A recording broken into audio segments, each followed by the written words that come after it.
Buen día, hoy nos acompaña en las instalaciones de Nuevo Siglo la doctora Paola Holguín, vicepresidenta del Senado, actual precandidata presidencial, y estamos en medio de esta zozobra, esperando la recuperación del doctor Miguel Uribe, después del atentado que sufrió el pasado sábado y que nos devolvió a épocas aciagas de la historia de Colombia, épocas que ya habíamos pensado muchos que se habían terminado. Doctora Holguín, ¿cómo está? ¿Cómo se encuentra? Pues doctor Germán, yo creo que como todos los colombianos, con el corazón en la mano, esperando la recuperación de Miguel y también poder salir de que cese la horrible noche. Estos son momentos muy difíciles para Colombia, para la democracia y para las instituciones. ¿Ha tenido la oportunidad de ir a la fundación, de poderlo ver? Sí, y yo tengo que hacerle una confesión. Me sentí vergüenza por cobarde, porque llegué muy abatida y cuando hablé con el papá de Miguel me di cuenta que los milagros existen y que con fe nosotros vamos a salir de esto, Miguel va a salir de esto y se va a recuperar. Y le decía yo a Miguel, que así también se llama el papá, yo venía supuestamente a darte fortaleza y salí fortalecida, porque cuando uno ve, yo creo que en esta situación ya se han presentado muchos milagros. El primero es que Miguel haya sobrevivido, que haya logrado empezar a responder en medio de un ataque tan delicado y ha unido a Colombia, porque todos los colombianos, no importa la ideología, el credo, el partido, estamos unidos orando por Miguel y yo creo que ese también es un gran milagro. A mí me conmovió mucho en el Senado ver que todos los congresistas estaban en cadena de oración, que se han realizado ya varias misas en el Congreso y van todos los partidos, los funcionarios. Y yo creo que eso también es parte del milagro. Miguel nos está demostrando que en medio de la diferencia hay cosas mucho más importantes en torno a las cuales podemos unirnos los colombianos. Es increíble esa fuerza que muestra no solamente el papá, sino también la esposa. La esposa. Y además porque Miguel es un batallador, Miguel es un guerrero y está aguantando y su familia también y su esposa se mantiene ahí firme, en pie, todos los días al lado de él, orando y yo creo que Dios está orando. Fue una noticia que nos sorprendió a todos. ¿Dónde estaba la doctora Holguín el sábado cuando se enteró de la noticia? ¿Cómo se enteró?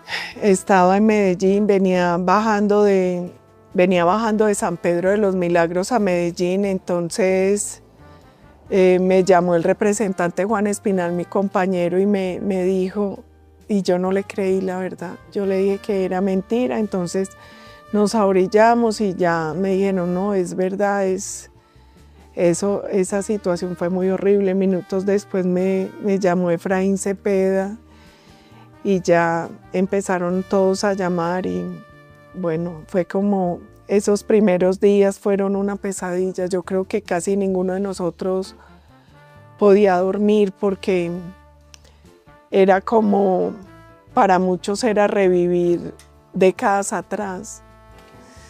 Y es verdad lo que usted decía, doctor Germán, nosotros pensábamos que Colombia ya había superado eso y nos devolvieron al peor momento de Colombia, al peor momento de Colombia. Se manejan muchas hipótesis alrededor pues, de este atentado. ¿Cuál es su hipótesis? No, yo prefiero no especular. Yo lo único que pido es que se haga una investigación transparente, una investigación rápida y que dé garantías, porque en este caso la impunidad es un crimen que aleja la posibilidad de paz en el país. Nosotros necesitamos saber quién dio la orden, qué pasó, quiénes atentaron contra Miguel, porque parece que es algo mucho más grande de lo que nosotros veíamos inicialmente. Nos preocupa que al parecer al gobierno ya organismos internacionales les habían informado de la posibilidad de unos atentados. Nos angustia que poco después de que le sucedió esto a Miguel, Armando Benedetti dijo, vienen más atentados y viene una ola de terrorismo y 24 horas después veíamos lo que pasaba en Cauca, en Valle del Cauca, los policías que asesinaron, que hirieron, las personas heridas. La pregunta es si el gobierno tiene información, ¿por qué no para esto? ¿Por qué no hacen algo? ¿Por qué no lo advirtieron? ¿Por qué no escucharon los 23 llamados que hizo Miguel a la Unidad Nacional de Protección para que le brindaran muchos más refuerzos? Nosotros tenemos muchas preguntas, pero más que tratar de especular y de generar más zozobra, lo que queremos es que la investigación dé con los responsables y con los autores intelectuales de este atentado. ¿Está tranquila con la labor de la Fiscalía?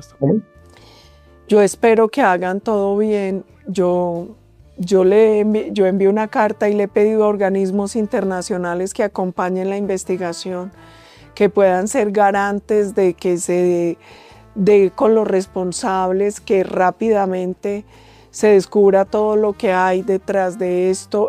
Aquí hemos tenido unos organismos de investigación que han tratado de hacer bien las cosas y yo espero que de verdad nosotros conozcamos toda la verdad. Precisamente mientras se recupera el doctor Miguel Uribe, pues hoy salió un comunicado del Centro Democrático donde piden hacer un alto en los actos proselitistas.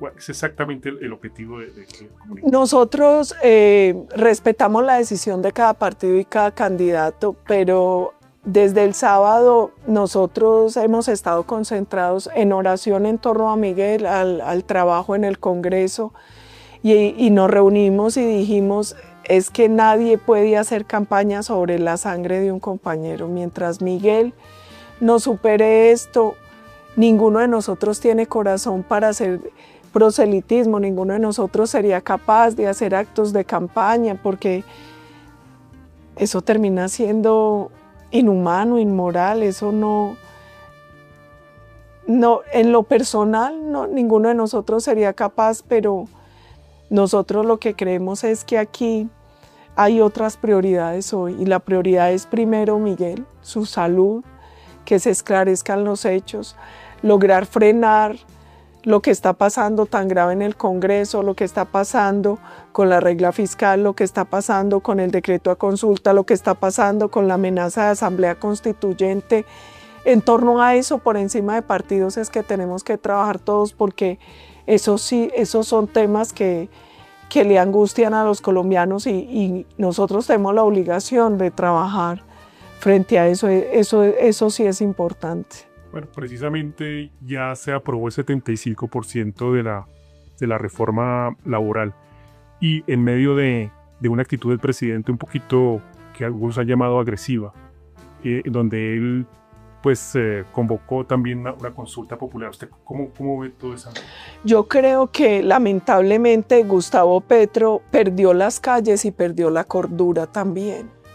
Y la perdió porque un decreto para convocar a la consulta, cuando él sabe que es inconstitucional, ilegal e ilegítimo, el decreto muestra que a él no le importa la democracia, que a él no le importa la Constitución, que a él no le importa la ley. Aquí hay varios hechos graves. El primero, sacar ese decreto es desconocer al Congreso, porque nosotros en el Senado ya votamos no, y ya certificaron que esa votación fue legítima y legal.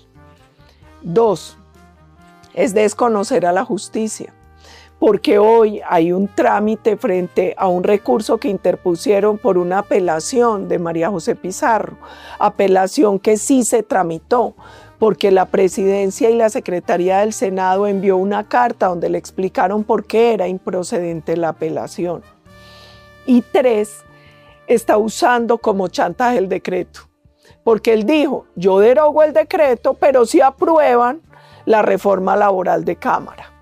Esto no puede ser una democracia bajo chantaje. Este no puede ser un gobierno que no le importe la Constitución, la ley, la división de poderes, las instituciones. Y hay algo más grave, y es que a renglón seguido no solo está chantajeando al Congreso con el decreto, sino que anuncia la posibilidad de una asamblea constituyente. Es decir, en medio del dolor y de este ambiente tan complejo de país, el presidente, en vez de desescalar su lenguaje, lo escala cada vez más hacia la ruptura institucional, hacia una... El nombre es dictadura, uno le da miedo usarlo, pero cuando alguien pasa por encima de la división de poderes de la Constitución y la ley, es un dictador. Está rompiendo con las reglas de juego. Y mire, y además la provocación, entonces firma un decreto que es inconstitucional y ilegal con la bandera de guerra-muerte detrás. La misma bandera que ondeó el 1 de mayo cuando nos amenazó si no le aprobábamos su reforma. Y yo quiero decirle algo a los colombianos: no se dejen arrastrar por el discurso de odio y de división. No se dejen arrastrar por el discurso de manipulación del gobierno. Esa reforma no es para ayudar a los trabajadores, porque generar sobrecostos y rigideces laborales aleja la posibilidad de generar empleo, aleja la posibilidad de formalizar. Cuando el Banco de la República dice que se pierden 450.000 empleos con la reforma que él quiere imponer, que es la de Cámara, tiene toda la razón. Porque cada que usted genera un sobrecosto, finalmente el capital se mueve por el mundo entero. Y los colombianos deberían pensar esto. Colombia, según la OCDE, es el país donde más impuestos pagan los empresarios. Colombia es el segundo país de la región con más días festivos. Solo nos gana Chile. Chile tiene 19 y Colombia 18. Pero el recargo en Chile es como el 30, en Colombia hoy es del 75 y lo quieren subir al 100. Eso nos hace menos competitivos. El tema de los nocturnos. En la región hay 7 países que no tienen horario nocturno, porque la economía ha cambiado, porque el mundo ha cambiado. Eso no lo quieren entender ellos. Acabar el contrato sindical. Mire, muchas empresas se han salvado con ese modelo de contratación. De hecho, yo soy paisa y en Medellín hay empresas muy bonitas como Leonisa, como Compañía de Empaques, que operan bajo el modelo de contrato sindical.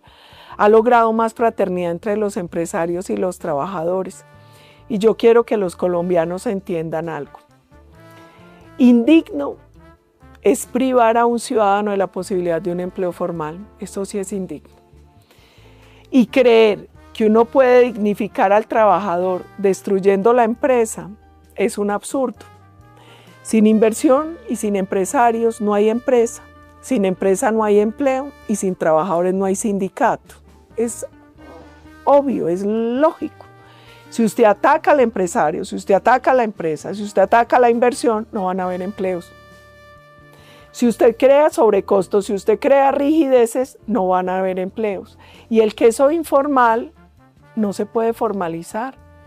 Y eso tiene una consecuencia adicional, y es que el empleo informal también presiona la crisis fiscal sobre el sistema de salud y el sistema pensional. Entonces, ojo colombianos. Y estamos a la expectativa sobre las implicaciones de la suspensión de la regla fiscal. Hay que añadir eso. Que eso es sumamente grave. O sea, todos hoy estamos pegados del techo con el tema del CONFIS, de lo que vaya a pasar. El año pasado ellos rompieron la regla fiscal. Pero este año, al permitir que ya no exista provisionalmente, ¿eso qué va a hacer? Que siga el gasto disparado, que no les importe ya un mínimo de cordura.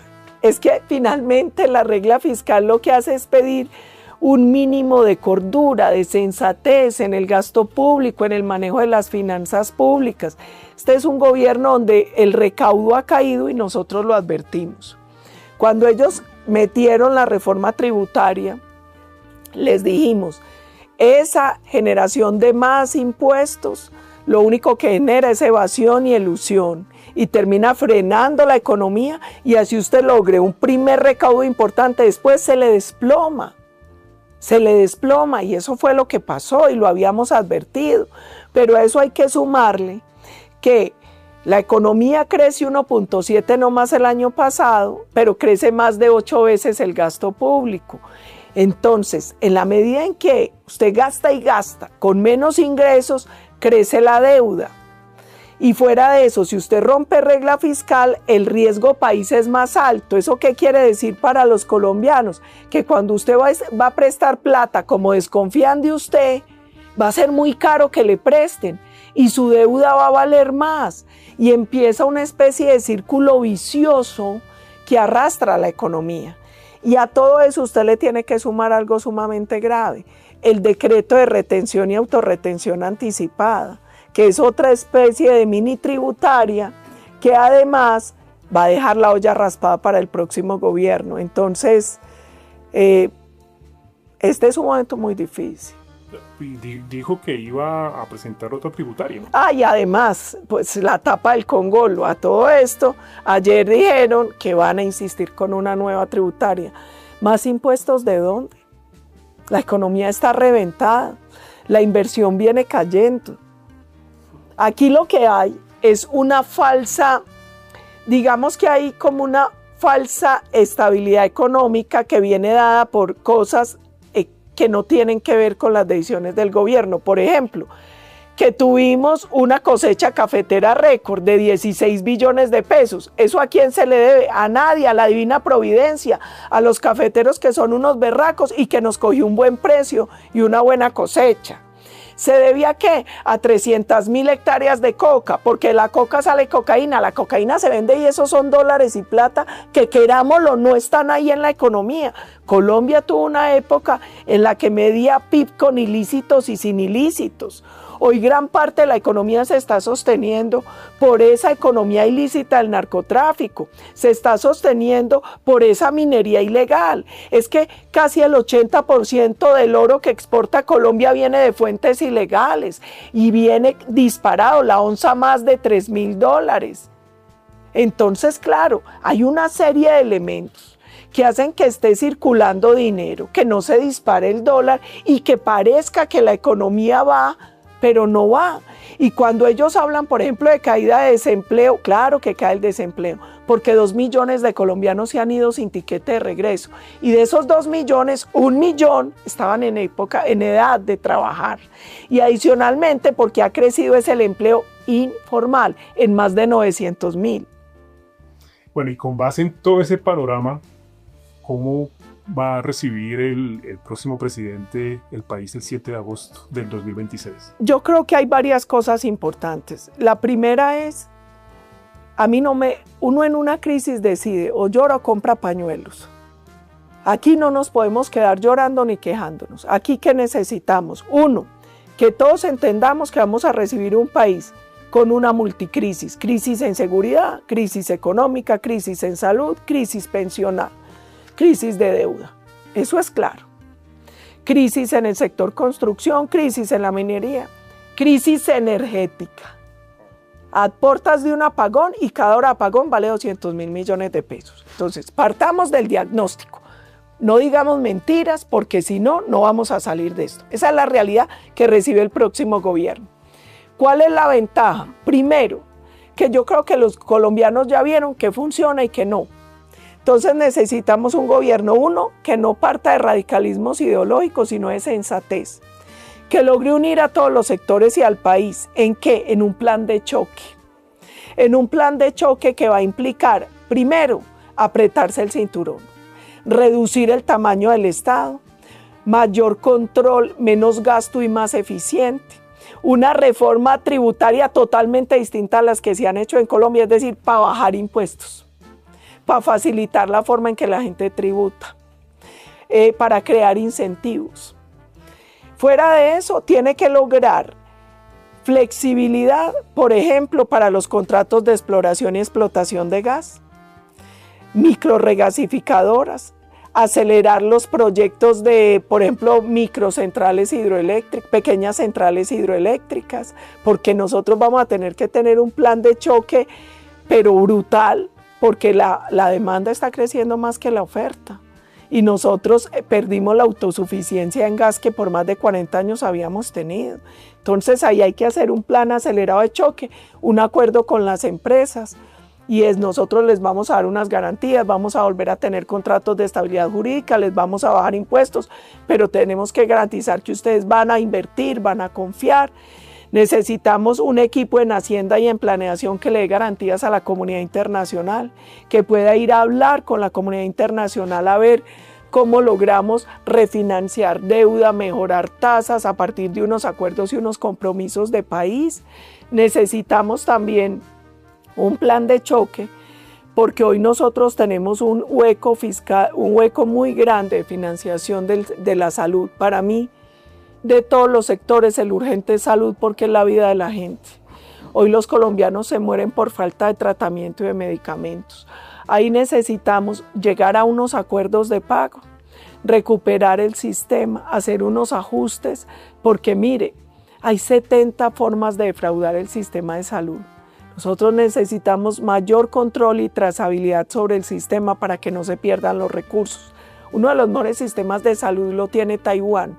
Allá existe la historia clínica digital y allá todo lo del sistema se puede controlar a través de datos, de cruces de bases de datos. Entonces saben usted cómo se llama, qué enfermedades tiene, qué tratamientos recibe, qué medicamentos le dan. Es increíble, por ejemplo, que en salud todavía no todo tenga factura electrónica, que uno no pueda hacer trazabilidad sobre ingresos, egresos.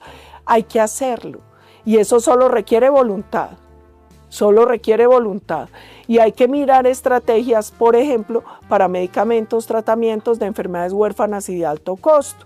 Hay países donde en vez de hacer cada EPS eso, hay como una bolsa donde ese tipo de pacientes son atendidos con una cuenta especial por los costos que implican, por el tipo de tratamientos que requieren. O sea, hay cómo hacerlo. Y les aseguro una cosa, lo que necesita el sistema de salud no requiere reforma, solo requiere voluntad política y mayor control contra la corrupción. Entonces, aquí lo único que podemos hacer es prometer lo que alguna vez prometió Churchill, sangre, sudor y lágrimas.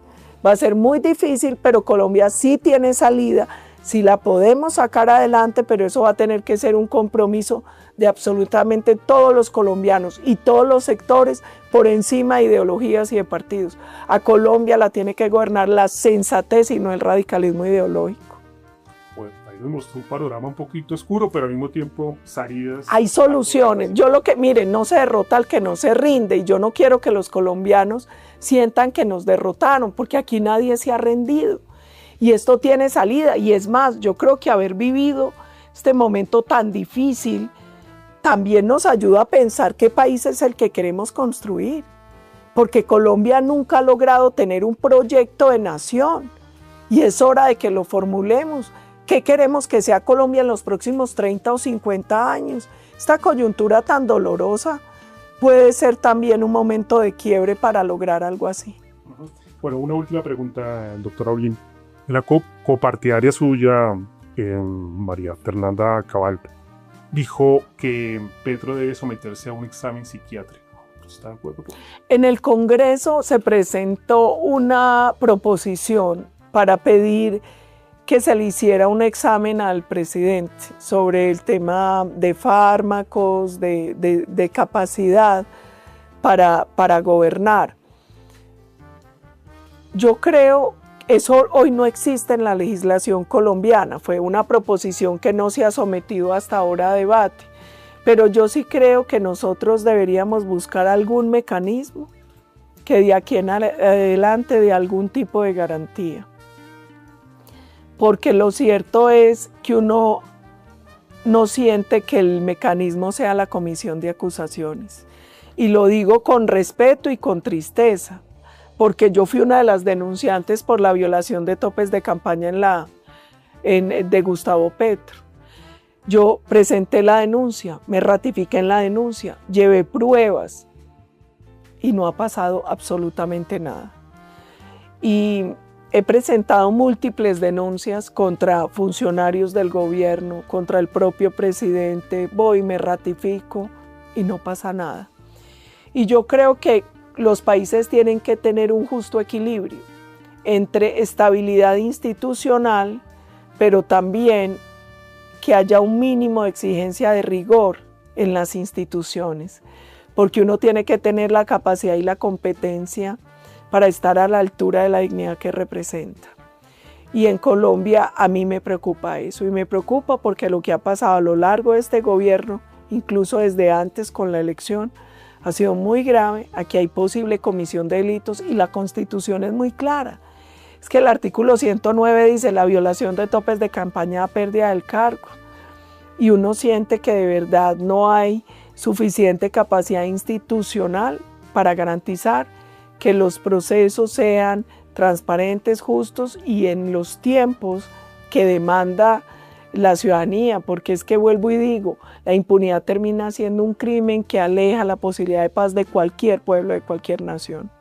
La comisión de acusaciones que ha tenido y que ha sido célebre por su ineficacia. Sí, por eso le dicen comisión de absoluciones y ahí yo les digo una cosa, eso termina también deteriorando la confianza del ciudadano en la democracia y las instituciones, porque para el ciudadano es muy frustrante ver que pasa de todo y no pasa nada. Bueno, doctora Holguín, ojalá empiece un nuevo camino para Colombia, un camino diferente con todo esto que ha pasado y que se limen muchas asperezas. Que así sea, y yo doctor Germán, le robo unos segundos más para hacerle una invitación a todas las personas que nos ven a través del nuevo siglo, primero, para que no paren de orar. Dios está orando, Dios está vivo, los milagros existen y aquí están obrando milagros. Necesitamos a Miguel sano y salvo, pero necesitamos también que Colombia entre en un proceso de recuperación y de sanación.